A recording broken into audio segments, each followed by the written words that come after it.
नमस्ते दोस्तों। आज मैं आपको दिल्ली के एक ऐसे शानदार स्मारक की यात्रा पर ले चलूंगा जिसने सदियों से हमारे देश का इतिहास देखा है।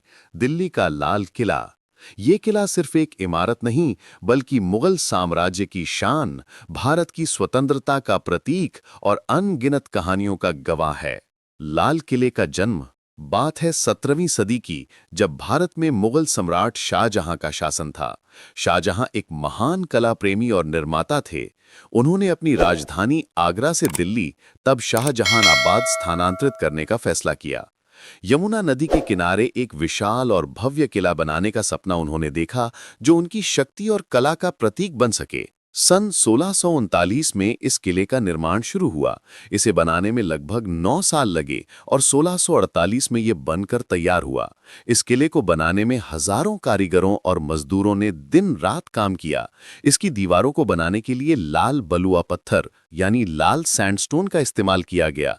यही वजह है कि इसे लाल किला कहा जाता है। किले की भव्यता। कल्पना कीजिए, आप 17वीं शताब्दी में हैं और लाल किले में प्रवेश कर रहे हैं। किले के दो मुख्य प्रवेश द्वार थे, लाहौरी गेट और दिल्ली गेट। जैसे ही आप लाहौरी गेट से अंदर जाते हैं, आप एक भव्य गलियारे में पहुंचते हैं जिसे छत्ता चौक कहा जाता था। यहां पर उस समय बाजार लगता था, जहां रेशम, गहने और कलाकृतियां बेची जाती थीं। इसके बाद आप दीवाने आम यानी आम लोगों के लिए हॉल में पहुंचते हैं। ये वो जगह थी जहां शाहजहां अपने दरबार में बैठकर आम लोगों की शिकायतें सुनते थे और न्याय करते थे। इस हॉल को संगमरमर और शानदार नक्काशी से सजाया गया था। लेकिन किले का सबसे शानदार हिस्सा था दीवाने खास यानी खास लोगों के लिए हॉल। ये हॉल पूरी तरह से संगमरमर से बना था और इसकी दीवारों पर सोने और कीमती पत्थरों से अद्भुत कारीगरी की गई थी। इसी हॉल में शाहजहां का प्रसिद्ध मयूर सिंहासन रखा था, जो दुनिया के सबसे कीमती रत्नों से सजा हुआ था। इस सिंहासन को बाद में नादिर शाह लूटकर अपने साथ ले गया। दीवाने खास में एक फारसी कविता लिखी थी, जिसका अर्थ है कि अगर धरती पर कहीं स्वर्ग है तो वो यहीं है, यहीं है, यहीं है। ये कविता किले की सुंदरता को पूरी तरह से दर्शाती है। किले के अंदर और भी कई खूबसूरत इमारतें थीं, जैसे रंग महल। ये महल शाही महिलाओं के लिए था। इसे शीशों से सजाया गया था और यहाँ एक नहर बहती थी, जिसे नहर-ए-बिहिश्त कहा जाता था, स्वर्ग की नहर। मोती मस्जिद, ये एक छोटी और सुंदर मस्जिद थी, जिसे बाद में औरंगजेब ने अपने निजी इस्तेमाल के लिए बनवाया था। ये सफेद संगमरमर से बनी है और इसकी सुंदरता मनमोहक है।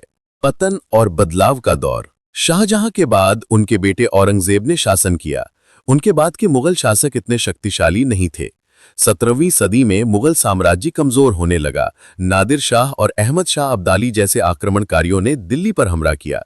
1739 में नादिर शाह ने दिल्ली को लूटा और मयूर सिंहासन को अपने साथ ले गया। इसके बाद मराठों और सिखों ने भी दिल्ली पर कंट्रोल किया।